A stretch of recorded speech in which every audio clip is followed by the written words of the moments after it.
এখানে দেখেন মনে হচ্ছে 11 কেভি আন্ডারগ্রাউন্ড লাইনে ফায়ার ইনসিডেন্ট হয়েছে, কিন্তু ওনাদের দেখেন সবাই মুভমেন্ট, সবাই এদিক ওদিক ছুটাছুটি করতেছে, চিল্লাফাল্লা করতেছে, কিন্তু আসলে কি করতে হবে সেটা জানে না। নর্মালি এই ধরনের হাই ভোল্টেজ লাইনে ইনকামিংয়ে বিসিবি অথবা এসিবি দিয়ে এসিবি সার্কিট ব্রেকার থাকে, এটা শাটডাউন করলে কিন্তু হয়ে যায়। কিন্তু দেখেন এরা আসলে কেউ এই সম্পর্কে ধারণা নাই।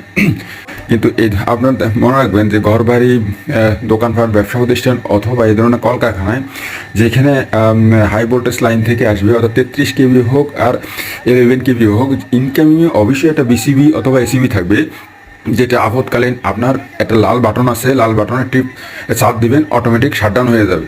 এখন পাওয়ার শাটডাউন হওয়ার পরে আপনি এইখানে নিয়ম অনুযায়ী যেভাবে আগুন নিবানো দরকার সেভাবে নিবেন, কিন্তু পাওয়ার শাটডাউন না করে আপনি কোনো কিছু করতে গেলে বিপদ, এখানে মারা যাওয়ার চান্স অনেক বেশি। সবাইকে ধন্যবাদ।